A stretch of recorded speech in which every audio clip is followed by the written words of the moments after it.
Hello friends, welcome to the success Kendra. Friends देखिए, आज इस वीडियो में हम लोग बिहार दरोगा नई भर्ती 2023 के लिए एडुटेरिया प्रैक्टिस बुक का 5वां वीडियो कवर करेंगे। यानी कि यह प्रैक्टिस सेट नंबर 5 है एडुटेरिया बिहार दरोगा 2023 के लिए। इससे पहले ऑलरेडी मैंने आपको सेट नंबर 1 से लेकर के सेट नंबर 4 तक को पूरी डिटेल में कवर कराया हुआ है नए करंट अफेयर्स के साथ। और आज इस वीडियो में हम लोग सेट नंबर 5 को डिस्कस करेंगे। और यह जो वीडियो है, यह जो हमारा सीरीज चल रहा है बिहार मद्य निषेध में जो दरोगा की वैकेंसी 2023 में आई हुई है, उसके लिए भी इम्पॉर्टेंट है। सेशन को आप लोग पूरा देखेंगे। चैनल पर अगर आप पहली बार विजिट कर रहे हैं तो चैनल को सब्सक्राइब कर लीजिए और जो बेल आइकन है, घंटी का निशान है, उसको ज़रूर दबा लीजिएगा, ताकि जब भी बिहार दरोगा नई भर्ती 2023 से संबंधित कोई भी इम्पोर्टेंट वीडियो अपलोड किया जाए तो उसका नोटिफिकेशन सबसे पहले आपके पास पहुंच जाए। तो चलिए फ्रेंड्स, बिना देरी किए हुए सेशन आज के स्टार्ट करते हैं। पहले प्लीज़ वीडियो को लाइक कर दीजिए और जब सेशन समाप्त होगा तो इसको कम से कम एक ग्रुप में ज़रूर शेयर कर दीजिएगा। फ्रेंड्स, आज के सेशन का पहला प्रश्न पढ़ेंगे। देखिए, पहला प्रश्न है कि निम्नलिखित में से कौन सा मौलिक कर्तव्य के अंतर्गत नहीं आता है। प्रश्न को जब भी पढ़ेंगे ध्यानपूर्वक पढ़िएगा। देखिए, इसमें पूछा गया है कि निम्नलिखित में से कौन सा मौलिक कर्तव्य के अंतर्गत नहीं आता है। अगर आपको आंसर पहले से पता है तो आप आंसर कमेंट बॉक्स में देकर के बताते चलेंगे। देखिए, अगर हम बात करें मौलिक कर्तव्य की, तो मौलिक कर्तव्य को 42वां संविधान संशोधन, याद रखेंगे 42वां संविधान संशोधन, जो कि कब हुआ था, 1976 में हुआ था। ठीक है, 42वें संविधान संशोधन अधिनियम 1976 द्वारा सरदार स्वर्ण सिंह समिति की सिफारिश पर जो है मौलिक कर्तव्य को संविधान के भाग 4A के अनुच्छेद 51A के अंतर्गत जो है इसको रखा गया है। टोटल कितने मौलिक कर्तव्य हैं, तो टोटल 11 मौलिक कर्तव्य हैं। इसको कहाँ से लिया गया है, तो रूस से लिया गया है। इन सारी पॉइंट्स को आप ध्यान रखेंगे। देखिए, सार्वजनिक संपत्ति की सुरक्षा, ये जो है मौलिक कर्तव्य के अंतर्गत आता है। प्राकृतिक पर्यावरण का संरक्षण तथा उसमें सुधार करना, ये भी आता है। सद्भाव को बढ़ावा देना, ये भी मौलिक कर्तव्य के अंतर्गत आता है। यहाँ पर देखिए, अभिव्यक्ति की स्वतंत्रता का संरक्षण, ये जो है फ्रेंड्स, यह एक प्रकार का क्या है, तो यह मूल अधिकार है। अभिव्यक्ति की स्वतंत्रता का संरक्षण अनुच्छेद 19 में वर्णित मूल अधिकार के अंतर्गत आता है, यानी कि मौलिक अधिकार के अंतर्गत आता है, न कि मौलिक कर्तव्य के अंतर्गत। तो यही ऑप्शन नंबर डी इसका राइट आंसर हो जाएगा। ठीक है, चलिए अगला प्रश्न कर लेंगे कि भारत के संविधान में नीति निर्देशक सिद्धांतों के शामिल किए जाने का मुख्य उद्देश्य क्या है। तो देखिए, इसका मुख्य उद्देश्य जो है क्या है, तो सामाजिक आर्थिक लोकतंत्र की स्थापना करना ही नीति निर्देशक तत्वों का मुख्य उद्देश्य है। तो option number A right answer हो जाएगा। नीति निर्देशक तत्व का उल्लेख जो है संविधान के भाग 4 में है। कहाँ से, तो 36 से लेकर के 51 तक में। इसे कहाँ से लिया गया है, तो इसको आयरलैंड से लिया गया है। और आयरलैंड ने इसको कहाँ से लिया था, तो स्पेन से लिया था। इन सभी पॉइंट्स को आप ध्यान रखिएगा। चलिए, उसके बाद देखिएगा कि निम्नलिखित में से कौन सा सही सुमेलित नहीं है। नागरिकता जो है संविधान के भाग 2 में है, बिल्कुल ये करेक्ट दिया गया है। संघ और राज्यों के बीच संबंध जो है ये भाग 11 में है, ये भी सही दिया गया है। संघ और राज्यों के अधीन सेवाएं जो है ये भाग 16 में नहीं है। संघ और राज्यों के अधीन सेवाएं जो है यह भाग 14 में है। किस में है यह जो है भाग 14 में है। ठीक है, याद रखेंगे भाग 14 में है। राजभाषा भाग 17 में है, ये भी सही दिया गया है। सुमेलित नहीं है ऑप्शन नंबर सी। चलिए अगला प्रश्न करेंगे कि निम्नलिखित में से किन राज्यों में राज्यसभा की सीटों की संख्या समान है, यानी कि बराबर है। फ्रेंड्स देखिए, बिहार दरोगा में पिछली बार जो 2213 पदों पर वैकेंसी आई हुई थी, वहाँ तक जितने भी बिहार दरोगा में प्रश्न पूछे गए हैं उन सभी प्रश्नों को मैंने आपको सब्जेक्ट वाइज अलग अलग वीडियो में कवर कराया हुआ है। हिस्ट्री का अलग, ज्योग्राफी का अलग, पॉलिटी का अलग, साइंस का अलग। अगर आपने अब तक उनको नहीं देखा है, देख लीजिएगा, लिंक आपको डिस्क्रिप्शन बॉक्स में मिल जाएगा। मैंने इनका प्लेलिस्ट भी बना दिया है, आप चैनल पर चले जाइए और प्लेलिस्ट ओपन करके सभी वीडियोज़ को देख लीजिएगा। देखिए, इसमें से अगर हम बात करें तो समान सीटों की संख्या जो है राज्यसभा में, ये है बिहार और पश्चिम बंगाल में। बिहार में कितना है, राज्यसभा का 16 सीट है और पश्चिम बंगाल में भी 16 सीट है। क्लियर है। अच्छा, बिहार में लोकसभा सीटों की संख्या कितनी है, तो बिहार में लोकसभा की 40 सीट है और पश्चिम बंगाल में कितना है, तो पश्चिम बंगाल में 42 है। इसको भी साथ साथ याद रखेंगे। देखिए, यहाँ केरल में कितना है राज्यसभा में सीटों की संख्या, तो केरल में जो है 9 है, कितना है 9 है। पंजाब में कितना है, पंजाब में 7 है। छत्तीसगढ़ में कितना है, छत्तीसगढ़ में 5 है। झारखंड में कितना है, झारखंड में 6 है। राजस्थान में कितना है, राजस्थान में 10 है और गुजरात में 11 है। तो ये अलग अलग हैं, बिहार और पश्चिम बंगाल का 16-16 है। Option number D correct answer हो जाएगा। संसद के दोनों सदनों की संयुक्त बैठक को भेजे गए विधेयक का पारित होना आवश्यक है। देखिए फ्रेंड्स, अगर हम बात करें तो ये जो संयुक्त बैठक है यह किस अनुच्छेद में इसका प्रावधान है, तो अनुच्छेद 108 में है। संयुक्त बैठक की अध्यक्षता कौन कर सकता है, तो यह करता है लोकसभा का अध्यक्ष। क्लियर है। और देखिए, संयुक्त बैठक को भेजा गया विधेयक दोनों सदनों के उपस्थित और मत देने वाले सदस्यों की कुल संख्या के साधारण बहुमत से पारित होता है। तो उपस्थित सदस्यों के साधारण बहुमत, option number A correct answer हो जाएगा। उसके बाद देखिए, भारत के राष्ट्रपति पर महाभियोग की प्रक्रिया किस देश से अपनाई गई है। ठीक है, तो देखिए ये फ्रेंड्स लिया कहाँ से गया है, तो यह अमेरिका के संविधान से लिया गया है। महाभियोग की प्रक्रिया आर्टिकल 61 में है, ध्यान रखेंगे। तो ऑप्शन नंबर डी हो जाएगा, इनमें से कोई नहीं, क्योंकि इसको अमेरिका के संविधान से जो है भारत के राष्ट्रपति पर महाभियोग का प्रक्रिया अपनाई गई है। नेक्स्ट क्वेश्चन कर लेंगे। अगला प्रश्न है कि कार्यकाल पूरा होने से पहले, कार्यकाल पूरा होने से पहले लोकसभा को कौन भंग कर सकता है। तो लोकसभा को भंग कर सकता है कौन, तो मंत्रिपरिषद की सिफारिश पर राष्ट्रपति। Option number B right answer हो जाएगा। अनुच्छेद 85 जो है, आर्टिकल 85, इसमें जो है फ्रेंड्स यह संबंधित किससे है, तो यह संबंधित संसद के सत्र 17 अवसान और विघटन से संबंधित है। अनुच्छेद 85, इसको भी आप ध्यान रखेंगे। चलिए नेक्स्ट क्वेश्चन कर लेंगे कि भारत के सर्वोच्च न्यायालय में न्यायाधीशों की संख्या बढ़ाने के लिए कौन अधिकृत है, तो यह संसद है। Option number C right answer हो जाएगा। सर्वोच्च न्यायालय यानी कि यहाँ पर सुप्रीम कोर्ट की बात की जा रही है। चलिए, और सुप्रीम कोर्ट का जो है गठन का प्रावधान आर्टिकल 124 में है, अनुच्छेद 124 में है। उसके बाद देखिए, संयुक्त राज्य लोक सेवा आयोग के सदस्यों की संख्या और उनकी सेवा की शर्तों का निर्धारण कौन करता है। तो संयुक्त राज्य लोक सेवा आयोग के सदस्यों की संख्या और उनकी सेवा की शर्तें भारत के राष्ट्रपति के द्वारा निर्धारित की जा सकती हैं। किसके द्वारा, तो राष्ट्रपति राइट आंसर हो जाएगा। ग्राम पंचायत की बैठक में कोरम यानी कि गणपूर्ति हेतु कम से कम कितने सदस्यों का होना आवश्यक है। तो यहाँ पर देखिए, कम से कम जो है कुल सदस्यों की संख्या के आधे सदस्यों की उपस्थिति अनिवार्य है। ग्राम पंचायत की बैठक चाहे वह सामान्य हो या फिर विशेष या बजट पास कराना हो, तो उक्त सभी बैठक में कोरम कुल सदस्य संख्या का 50% होना अनिवार्य है, यानी कि कुल सदस्य संख्या के आधे। नेक्स्ट क्वेश्चन है हमारा कि किस अधिनियम संशोधन द्वारा भारत द्वारा लोकसभा तथा विधानसभाओं की सीटों की संख्या में वर्ष 2026 तक कोई परिवर्तन न करने का प्रावधान किया गया है। तो फ्रेंड्स यह है 84वां संविधान संशोधन अधिनियम। Option number A right answer हो जाएगा। इसको डायरेक्टली याद रखेंगे, कब तक, तो 2026 तक जो है इसमें कोई भी परिवर्तन न करने का प्रावधान किया गया है इसके तहत। अगला प्रश्न कि भारत में अब तक कितनी बार रुपये का अवमूल्यन किया गया है, बताइए। तो भारत में जो है अब तक 3 बार रुपये का अवमूल्यन हुआ है, 1949, 1966 और 1991 में। Option number C right answer हो जाएगा। जब किसी मुद्रा का विनिमय मूल्य अन्य मुद्राओं की तुलना में जानबूझकर कम कर दिया जाता है तो इसे उस मुद्रा का अवमूल्यन कहा जाता है। उसके बाद देखिए, भारतीय रिजर्व बैंक अधिनियम के अनुसार नगद आरक्षित अनुपात CRR कैश रिजर्व रेशियो का अधिकतम प्रतिशत कितना हो सकता है। तो यह जो है फ्रेंड्स देखिए, अगर हम बात करें तो यह हो सकता है 15%। भारतीय रिजर्व बैंक अधिनियम 1934 के अनुसार CRR का अधिकतम प्रतिशत 15% और अगर न्यूनतम पूछा जाए तो न्यूनतम 3% होता है। यहाँ पर अधिकतम पूछा गया है तो 15, न्यूनतम पूछेगा तो 3%, इसको ध्यान रखेंगे। चलिए, भारतीय जीवन बीमा निगम LIC का मुख्यालय कहाँ पर स्थित है। अच्छा, LIC की बात करें तो स्थापना 1956 में हुई थी। कब, 1956 में। क्लियर है फ्रेंड्स। और इसका मुख्यालय मुंबई में है, हेडक्वार्टर मुंबई में है।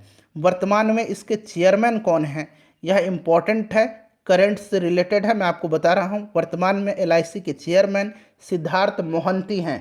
सिद्धार्थ मोहंती याद रखेंगे। चलिए, मुंबई हो जाएगा। भारत में बजट प्रणाली का संस्थापक किसको माना जाता है? भारत में बजट प्रणाली का संस्थापक तो है यह जेम्स विल्सन को माना जाता है। जेम्स विल्सन ने पहली बार 1860 में वायसराय की कार्यकारिणी परिषद में बजट प्रस्तुत किया था। इसीलिए जो है जेम्स विल्सन को भारत में बजट प्रणाली का संस्थापक माना जाता है। अगला प्रश्न है कि दुर्गापुर इस्पात कारखाना की स्थापना किस पंचवर्षीय योजना के दौरान की गई थी?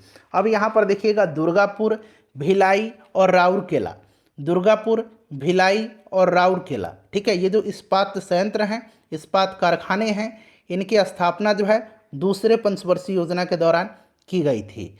नेक्स्ट क्वेश्चन कर लेंगे कि यूएनईपी का मुख्यालय यानी कि हेडक्वार्टर कहाँ अवस्थित है? यूनाइटेड नेशन एनवायरनमेंट प्रोग्राम, संयुक्त राष्ट्र पर्यावरण कार्यक्रम, इसका मुख्यालय जो है नैरोबी में है। नैरोबी राइट आंसर हो जाएगा। 1972 में इसकी स्थापना हुई थी, इसको भी ध्यान रखेंगे। दो विभिन्न यानी कि दो भिन्न भिन्न समुदायों के बीच संक्रांति क्षेत्र क्या कहलाता है? दो भिन्न समुदायों के बीच संक्रांति क्षेत्र जो है यह इकोटोन कहलाता है, इकोटोन कहलाता है। विश्व आर्द्रभूमि दिवस कब मनाया जाता है, यानी कि वर्ल्ड वेटलैंड्स डे कब मनाया जाता है? तो यह प्रत्येक वर्ष 2 फरवरी के दिन मनाया जाता है। और इस वर्ष इसका थीम क्या था? तो फ्रेंड्स, इस वर्ष इसका थीम था it's time for wetland restoration. It's time for wetland, यहाँ मैं लिखता हूँ it's time for wetland restoration, ठीक है, आपको सिर्फ इतना याद रखना है, वेटलैंड रेस्टोरेशन इस वर्ष का थीम रहा था। चलिए, अगला प्रश्न है कि भारत के कितने प्रतिशत भूभाग पर वन है? यहाँ देखिए वन पूछा गया। अगर हम बात करें वन सर्वेक्षण रिपोर्ट 2021 की, ठीक है, तो ध्यान रखेंगे इसके अनुसार जो है 2021 का जो वन रिपोर्ट है, इसके अनुसार जो है देश के कुल भौगोलिक क्षेत्रफल का कुल वन और वृक्ष आवरण, दोनों बता रहा हूँ, वन और वृक्ष आवरण जो है भारत के कुल भौगोलिक क्षेत्रफल का यह 24.62% है। यहाँ पर केवल वन पूछा गया है, तो यह जो है 21.71% है। चलिए, सबसे ज़्यादा वन आवरण वाला जो राज्य है ये मध्य प्रदेश है। अगर प्रतिशत में अगर बात पूछा जाए कि वन आवरण प्रतिशत सबसे ज़्यादा, तो मिजोरम में है। अगला प्रश्न है कि national bureau of plant genetic कहाँ अवस्थित है? National bureau of plant genetic जो है यह नई दिल्ली में है। उसके बाद देखिएगा कि पनियान और इरोला जनजातियां किस राज्य में निवास करती हैं? तो यह जनजातियां जो है यह निवास कहाँ पर करती हैं? तो केरल में। केरल में जो है कादर मोपला, ठीक है, कादर मोपला, पनियान, इरुला, ये केरल की जनजातियां हैं, ठीक है। चलिए, अच्छा, एक टोडा जनजाति पाया जाता है। टोडा कहाँ पर पाया जाता है? तमिलनाडु में, याद रखेंगे। नेक्स्ट क्वेश्चन कर लेंगे कि ताप विद्युत परियोजनाओं के संदर्भ में निम्नलिखित में से कौन सा जोड़ा सही है? सही पूछा गया है, तो देखिए फ्रेंड्स, इसमें से जो सही दिया गया है ये कवास गुजरात में है, ठीक है। रामागुंडम जो है ये कहाँ पर है? आंध्र प्रदेश में है, ठीक है। कोरबा कहाँ पर है? तो कोरबा जो है यह छत्तीसगढ़ में है। तलचेर या तालचेर कहाँ पर है? तो ये उड़ीसा में है। चलिए, नेक्स्ट क्वेश्चन कर लेंगे। Option number D right answer हो जाएगा। निम्नलिखित में से कौन सा राज्य भारत में सबसे अधिक मैग्नीज उत्पादन करता है? तो सबसे ज़्यादा मैग्नीज का उत्पादन उड़ीसा करता है। अगला प्रश्न है कि मानव भूगोल का पिता निम्नलिखित में से किसे कहा जाता है? तो ये किसको कहा जाता है? तो ये कहा जाता है कार्ल रिटर को। किसको कहा जाता है? मानव भूगोल का पिता कार्ल रिटर को कहा जाता है, ठीक है। चलिए, ऑप्शन नंबर यहाँ पर देखेंगे तो डी राइट आंसर हो जाएगा। अच्छा, भूगोल का जनक किसको कहा जाता है? भूगोल का पिता जो है ये कहा जाता है हिकैटियस को, ठीक है, हिकैटियस को। और मानव भूगोल का कार्ल रिटर को कहा जाता है। नेक्स्ट क्वेश्चन कर लेंगे। और इरेटेनेस्थनीज जो है इसको व्यवस्थित भूगोल का जनक कहा जाता है। तो यहाँ पर कन्फ्यूजन हो सकता है, तो मैंने आपको सभी बता दिया, ठीक है। देखिए, एक बार और रिपीट कर देता हूँ। मानव भूगोल का पिता कार्ल रिटर को, भूगोल का जनक हिकैटियस को, व्यवस्थित भूगोल का जनक इरेटेस्थनीज को, आधुनिक भूगोल का जनक जो है ये हम्बोल्ट को कहा जाता है। निम्नलिखित में से कौन सा ग्रह पार्थिव ग्रह नहीं है? पार्थिव ग्रह पूछा गया है यहाँ पर। तो पार्थिव ग्रह या फिर इनको आंतरिक ग्रह कहा जाता है, ये कौन कौन से हैं? तो बुध, शुक्र, पृथ्वी, मंगल। ठीक है। और एक होता है बृहस्पतीय ग्रह। बृहस्पतीय ग्रह में बृहस्पति, शनि, अरुण और वरुण आता है।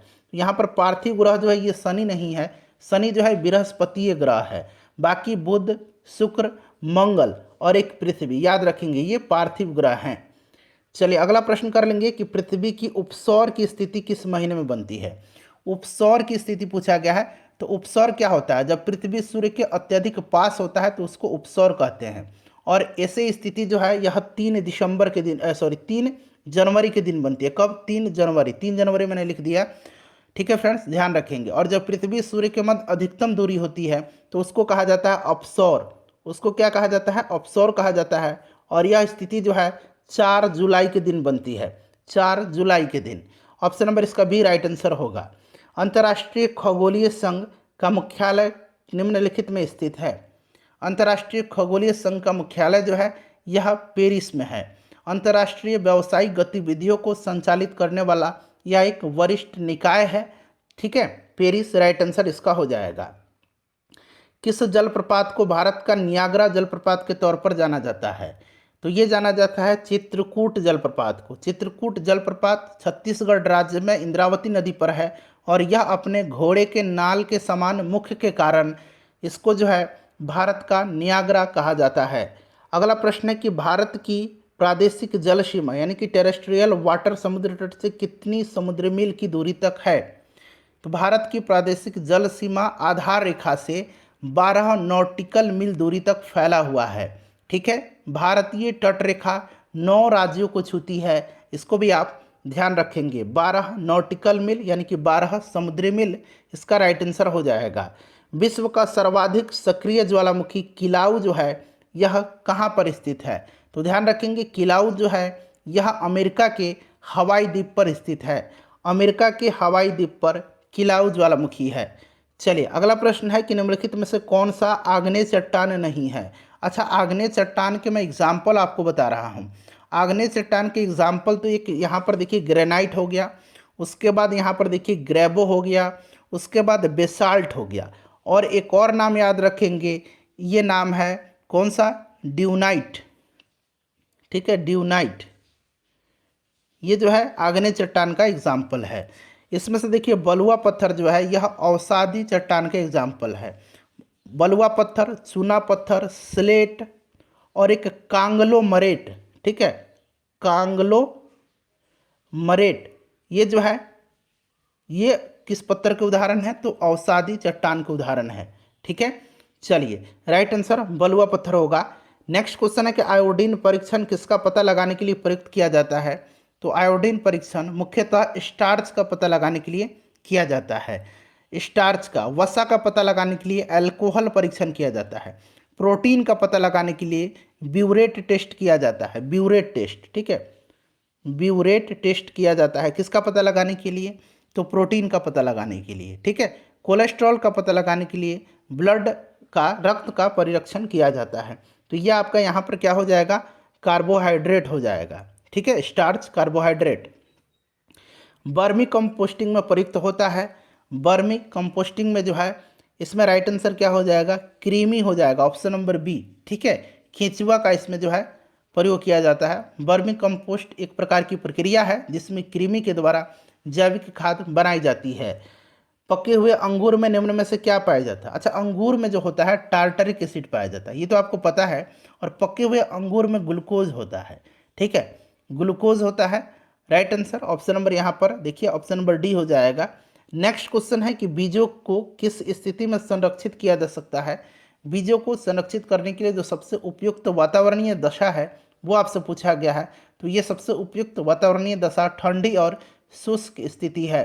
ठंडी और शुष्क स्थिति है क्योंकि इस स्थिति में बीज को अंकुरन तथा सड़न या नष्ट होने से बचाया जा सकता है।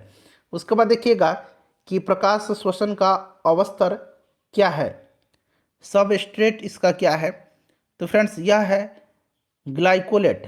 ठीक है, ग्लाइकोलेट इसका राइट आंसर हो जाएगा। नेक्स्ट क्वेश्चन है कि निम्नलिखित में से कौन सा एक संयोजी उत्तक नहीं है? संयोजी उत्तक कई बार मैंने आपको बताया है।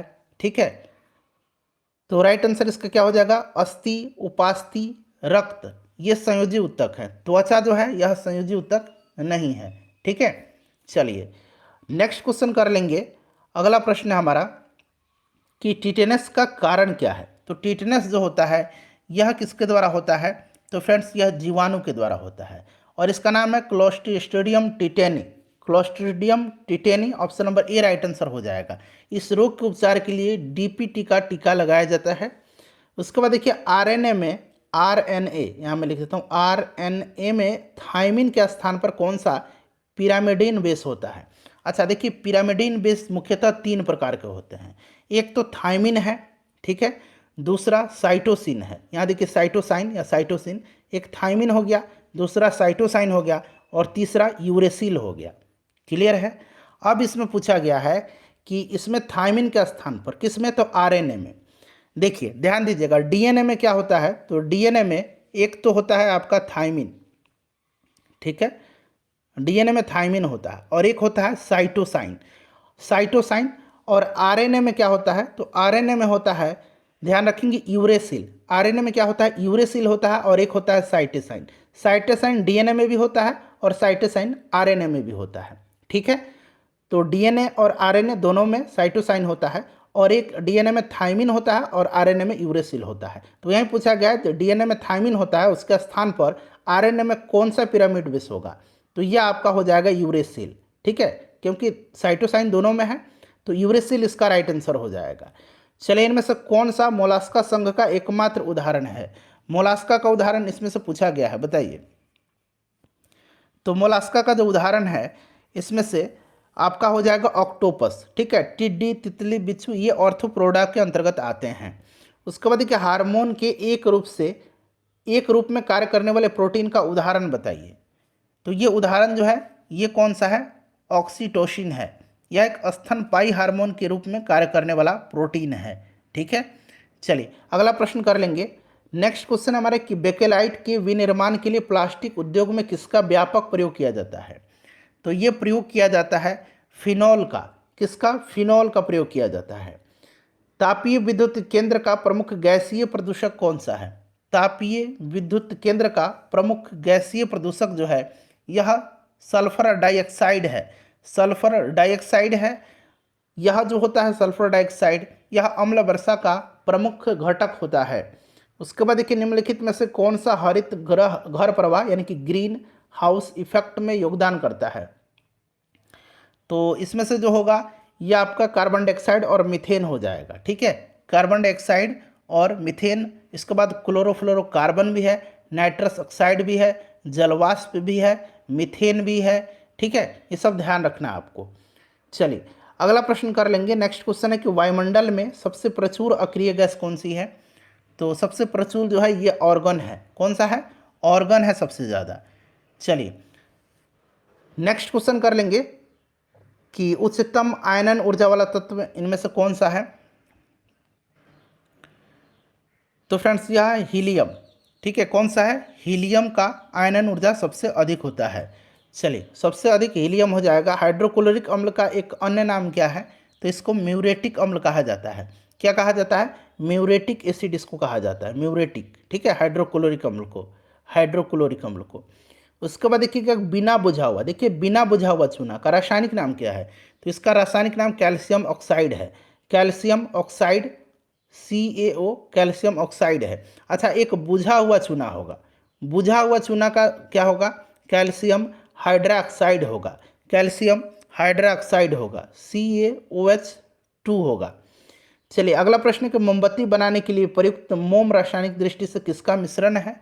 तो मोम जो है यह एलिफैटिक हाइड्रोकार्बन का मिश्रण है। एलिफैटिक हाइड्रोकार्बन का मिश्रण है। ठीक है, तो एलिफैटिक हो जाएगा। उसके बाद देखिए निम्नलिखित में से कौन सी न्यूनतम तापमान पर द्रव में बदल जाती है। तो न्यूनतम तापमान पर जो है हाइड्रोजन गैस द्रव में बदल जाती है। हाइड्रोजन की खोज कैवेंडिश ने किया था, हेनरी कैवेंडिश ने। ठीक है, किसने किया था, हेनरी कैवेंडिश ने। चलिए तो यह आपका हाइड्रोजन हो जाएगा। स्थिर वैद्युत अवक्षेप का देखिए, ठीक है, प्रयोग किसे नियंत्रित करने के लिए किया जाता है। यहाँ अवक्षेप बना लीजिए।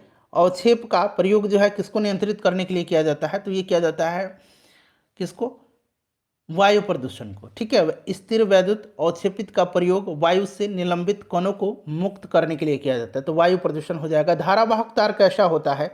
धारावाहक तार जो होता है यह न्यूट्रल होता है। कैसा होता है? तो न्यूट्रल होता है। क्यों? तो क्योंकि धारावाहक तार में इलेक्ट्रॉनों का लगातार प्रवाह होता रहता है। धारा की समाप्ति के बाद आवेश भी समाप्त हो जाते हैं, तो ये न्यूट्रल होगा। उसके बाद देखिए, वस्तु का संवेग किन किन कारकों पर निर्भर नहीं करता है।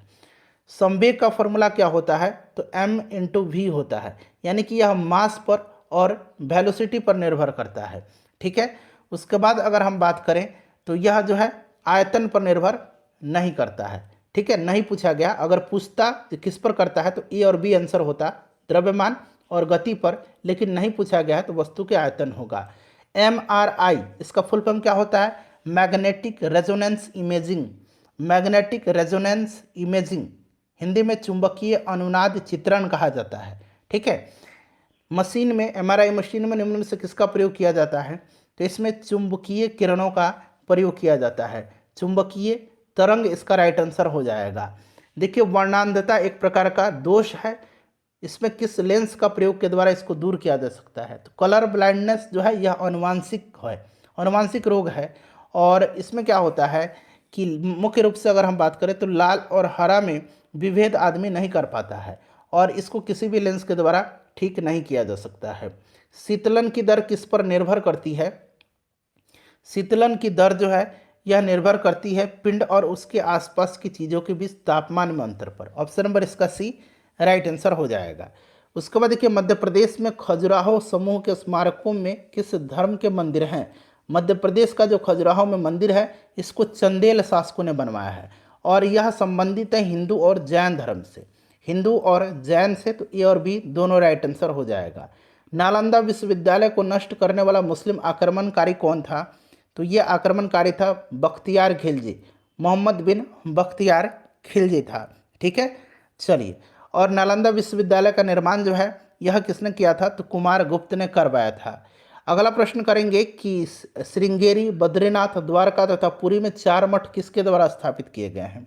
तो ये 4 मठ आदि शंकराचार्य के द्वारा। ऑप्शन नंबर इसका ए राइट आंसर हो जाएगा। चलिए, उसके बाद देखिए, वैदिक आर्यों का प्रमुख भोजन क्या था? वैदिक आर्यों का प्रमुख भोजन दूध, दही, घी ये सब था, ठीक है। तो और ऋग्वेद में भी दूध में जौ डालकर खाने का उल्लेख मिलता है, और ऋग्वेद में चावल और नमक का उल्लेख नहीं मिलता है, तो दूध और इसके उत्पाद हो जाएगा। निम्नलिखित में से किस राजपूत राजा ने मोहम्मद गोरी को पहली बार हराया था? तो मोहम्मद गोरी को जो है पहली बार अनहिलवाड़ के शासक भीम द्वितीय ने 1178 में पराजित किया था। चंगेज खान ने जलालुद्दीन मंगबरनी का पीछा करते हुए किसके शासनकाल में भारत की सीमाओं पर आक्रमण किया था? तो फ्रेंड्स, यह इल्तुतमिश के समय में किया था, ठीक है। इल्तुतमिश इसका राइट आंसर हो जाएगा। इल्तुतमिश, इल्तुतमिश ने राजधानी को लाहौर से दिल्ली लाया था, इसको भी आप याद रखेंगे। चलिए, उसके बाद देखिए, दिल्ली स्थित पुराना किला का निर्माण किसने करवाया था? तो पुराना किला का निर्माण शेर शाह सूरी के द्वारा करवाया गया था। शेर शाह सूरी राइट आंसर हो जाएगा, शेर शाह, ठीक है फ्रेंड्स। चलिए, उसके बाद देखिएगा कि भारतीय राष्ट्रीय कांग्रेस के पहले अधिवेशन में कितने प्रतिनिधियों ने भाग लिया था? पहला अधिवेशन कहाँ हुआ था? तो ये बम्बई में हुआ था। कब? तो 1885 में, ठीक है फ्रेंड्स। और इसमें टोटल 72 प्रतिनिधियों ने हिस्सा लिया था। इस अधिवेशन की अध्यक्षता WC बनर्जी ने किया था। चलिए, 1930 में सविनय अवज्ञा आंदोलन किस मुद्दे पर शुरू किया गया था? तो सविनय अवज्ञा आंदोलन दांडी मार्च जो है आपको याद रखना है, 12 मार्च 1930 को साबरमती आश्रम से गांधी जी ने दांडी मार्च स्टार्ट किया था, ठीक है। और 6 अप्रैल 1930 को ये पहुँचे कहाँ पर? दांडी। नमक बना करके नमक कानून तोड़ा, और इसी के साथ सविनय अवज्ञा आंदोलन स्टार्ट हो गई। अब आपको समझ में आ गया होगा कि ब्रिटिश सरकार द्वारा अपनाया गया नमक का एकाधिकार इसका राइट आंसर हो जाएगा। निम्नलिखित घटनाक्रम का सही कालानुक्रम बताएं। सिपाही विद्रोह 1857, वास्को डी गामा का भारत आगमन 1498, बाबर द्वारा मुगल साम्राज्य की स्थापना 1526। अब ये क्रम बहुत ही आसान हो गया। सबसे पहले 2 होगा, फिर आपका 1 होगा, फिर आप 2 होगा, फिर 3 होगा और 1 होगा। तो 2, 3, 1 यानी कि ऑप्शन नंबर इसका सी राइट आंसर हो जाएगा। चलो, उसके बाद नेक्स्ट क्वेश्चन कर लेंगे कि कांग्रेस पार्टी में दूसरा विभाजन जो है यह कब हुआ था? अच्छा, पहला विभाजन तो आपको अच्छे तरीके से याद होगा, 1907 में, ठीक है, पहला विभाजन हुआ था। और पुनः ये 1916 में एक हो गए थे, परंतु 1918 में पुनः दूसरी बार कांग्रेस का विभाजन मुंबई में हुआ था 1918 में। निम्नलिखित में से कौन भारत विभाजन परिषद का अध्यक्ष था? तो यह लॉर्ड माउंटबेटन था। कौन था? लॉर्ड माउंटबेटन था। चलिए अगला प्रश्न करेंगे कि दिग्दर्शन के प्रतिपादक कौन थे? तो ये दिग्दर्शन तथा जो समाचार दर्पण के संस्थापक थे ये मार्समैन थे। कौन थे? ये मार्समैन थे। ठीक है, जेम्स अगस्टस हिक्की जो था ये बंगाल गजट नामक समाचार पत्र को स्टार्ट किया था। अब यहाँ से फ्रेंड्स मैं आपको करंट अफेयर्स का 25 प्रश्न कवर करवाऊंगा।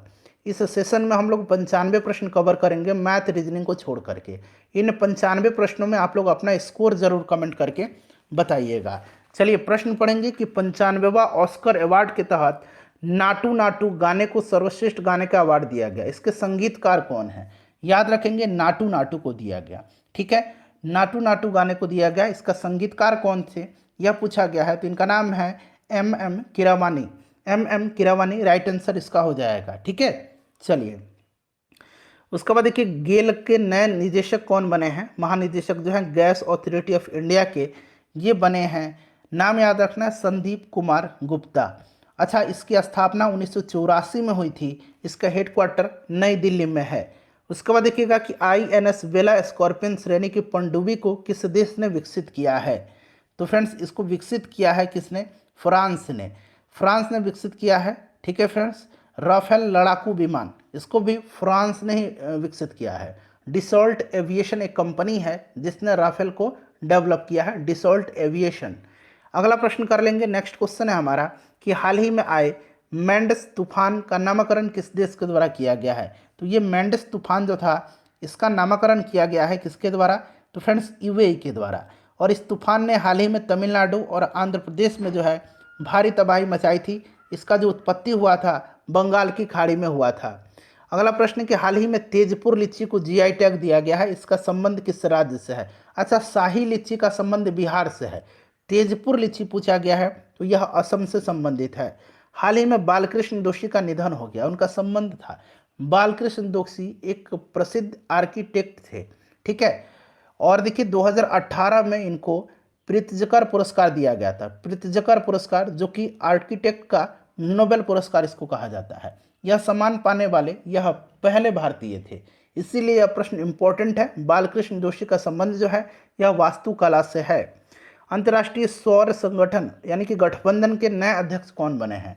अंतर्राष्ट्रीय सौर गठबंधन स्थापना 2015, हेडक्वार्टर गुरुग्राम इंडिया में है। वर्तमान में इसके अध्यक्ष जो है ये RK सिंह हैं। जलदूत ऐप को किस मंत्रालय के द्वारा जारी किया गया है? जलदूत ऐप को ग्रामीण विकास मंत्रालय के द्वारा जो है यह जारी किया गया है। ठीक है फ्रेंड्स, चलिए उसके बाद अगला प्रश्न है कि भारत तथा अमेरिका के मध्य 7वां संगम अभ्यास का आयोजन कहाँ किया गया? तो ये किया गया गोवा में। गोवा में यह एक नौसैन्य अभ्यास है। गोवा राइट आंसर हो जाएगा। भारत पाकिस्तान सीमा पर सुरक्षा के उद्देश्य से BSF द्वारा कौन सा ऑपरेशन चलाया गया? तो यह ऑपरेशन जो है इसका नाम है ऑपरेशन अलर्ट। ऑपरेशन अलर्ट चलाया गया है। जलवायु परिवर्तन प्रदर्शन सूचकांक 2023 में कौन सा देश प्रथम स्थान पर रहा है? जलवायु परिवर्तन प्रदर्शन सूचकांक प्रथम स्थान डेनमार्क का रहा है। ठीक है, German watch, new climate institute और क्लाइमेट एक्शन नेटवर्क के द्वारा यह जारी किया जाता है। German watch, new climate institute और क्लाइमेट एक्शन नेटवर्क के द्वारा यह जारी किया जाता है। क्लाइमेट चेंज परफॉर्मेंस इंडेक्स, ठीक है, जलवायु परिवर्तन प्रदर्शन सूचकांक। ठीक है फ्रेंड्स, चलिए भारत का स्थान इसमें 8वां है। डेनमार्क राइट आंसर हो जाएगा। उसके बाद देखिएगा कि आम बजट 2023-24 के तहत मनरेगा के लिए कितनी राशि आवंटित की गई है? तो ये किया गया है 60,000 करोड़। डिजिटल शक्ति 4.0 कार्यक्रम की शुरुआत की गई है। तो फ्रेंड्स यह किया गया है महिला आयोग के द्वारा। महिला आयोग इंपॉर्टेंट है, इसको जरूर ध्यान रखेंगे आप। अगला प्रश्न है कि अर्जुन पुरस्कार 2022 से सम्मानित सुश्री सरिता का संबंध, टोटल 25 व्यक्तियों को अर्जुन पुरस्कार दिया गया है 2022 में। और इनका संबंध जो है सरिता, इनका संबंध कुश्ती से है। फीफा अंडर 20 महिला विश्व कप 2023 का आयोजन किया जाएगा तो ये कहाँ पर किया जाएगा? तो ध्यान रखेंगे फ्रेंड्स, यह कहाँ पर होगा? फीफा अंडर 20 महिला विश्व कप 2023 का आयोजन कोस्टा रिका में, कोस्टा रिका हो जाएगा। और फीफा अंडर 20 पुरुष विश्व कप का खिताब जो होगा आयोजन इंडोनेशिया में होगा और महिला वाला कोस्टा रिका में। चलिए अगला प्रश्न करेंगे कि महिला सशक्तिकरण पर G20 का सम्मेलन कहाँ आयोजित किया गया? यह आयोजित किया गया आगरा में, ठीक है, आगरा में, ध्यान रखेंगे। उसके बाद कि विश्व दाल दिवस, विश्व दाल दिवस यानी कि वर्ल्ड पल्स डे, ये कब मनाया जाता है? तो ये प्रत्येक वर्ष जो है 10 फरवरी के दिन मनाया जाता है। इसका थीम क्या था इस बार? तो pulse to empower youth in achieving sustainable agrifood systems, ठीक है। चलिए डूरंड कप 2022 का विजेता, तो डूरंड कप 2022 का विजेता बेंगलुरु है, इसने मुंबई सिटी को हरा करके यह खिताब जीता है। गोल्डन ग्लोब अवार्ड हेतु किस फिल्म को सर्वश्रेष्ठ फिल्म का पुरस्कार दिया गया? कल ही मैंने बताया था, इस फिल्म का नाम है द फेबलमैन्स, ठीक है। रक्सौल हल्दिया ग्रीनफील्ड एक्सप्रेसवे की शुरुआत किस वर्ष तक की जाने की घोषणा की गई है? रक्सौल हल्दिया पश्चिम बंगाल में है, वहाँ तक ग्रीनफील्ड का निर्माण 2023 तक शुरू करने की घोषणा की गई है, 2023 हो जाएगा। हाल ही की घोषणा के अनुसार बिहार के किस जिले में वाटर स्पोर्ट्स सेंटर खोले जाने की घोषणा की गई है? तो ये कैमूर में, कहाँ पर? कैमूर इसका राइट आंसर हो जाएगा। चलिए उसके बाद नेक्स्ट क्वेश्चन है कि हाल ही में किस पार्टी को राष्ट्रीय पार्टी का दर्जा दिया गया है? देखिए पहले राष्ट्रीय पार्टी टोटल कितनी थी? 8 राष्ट्रीय पार्टी थी। अब क्या हुआ है कि अब एनसीपी को, टीएमसी को और सीपीआई को राष्ट्रीय पार्टी की दर्जा से हटा दिया गया है। तो 8 में से जब 3 हट गए तो कितना बचा? 5 बचा। और अब एक नया राष्ट्रीय पार्टी का दर्जा प्राप्त कर लिया है आम आदमी पार्टी ने। तो अब टोटल पार्टियां कितनी है राष्ट्रीय? तो 6 हो गई हैं। 5 पहले थी, 8 में से 3 निकल गए तो 5 बचे और एक आम आदमी पार्टी जुट गई, तो टोटल 6 वर्तमान में राष्ट्रीय पार्टियां हैं। इसको ध्यान रखेंगे आप। चलिए आम आदमी पार्टी राइट आंसर इसका हो जाएगा। फीफा विश्व कप 2022 में किस टीम को फेयर प्ले अवार्ड दिया गया? अच्छा, ये आयोजन हुआ था कतर में, विजेता इसमें कौन रहा था? अर्जेंटीना था, फ्रांस को हरा करके जीता था और इसमें फेयर प्ले का अवार्ड खिताब इंग्लैंड को दिया गया था। मस्कट इसका लाइव था, क्या था? मस्कट जो था इसका लाइव था। अच्छा, ये 2000 जो है 22 में हुआ था, अगला 2026 में होगा। कहाँ पर होगा? तो अमेरिका, कनाडा और मैक्सिको में होगा, ठीक है। चलिए ये आपका इंग्लैंड राइट आंसर हो जाएगा। देखिए भारत वन रिपोर्ट 2021 के अनुसार सर्वाधिक मैनग्रोव वाला राज्य कौन सा है? तो ये पश्चिम बंगाल है, आपको भी याद है, ठीक है। दूसरे स्थान पर गुजरात है, पश्चिम बंगाल होगा। उसके बाद देखिए राष्ट्रपति चुनाव 2022 हेतु कुल कितने वोट पड़े थे? कुल 4754 वोट पड़े थे, 4754 वोट पड़े थे, ठीक है। तो ऑप्शन नंबर डी हो जाएगा इसका आंसर। चलिए ये प्रश्न आपके लिए है कि निम्नलिखित में से कौन सा ग्रह सबसे कम समय में सूर्य का चक्कर लगाता है? अपना स्कोर बताइएगा, वीडियो को लाइक कर दीजिए और इसको शेयर कर दीजिए।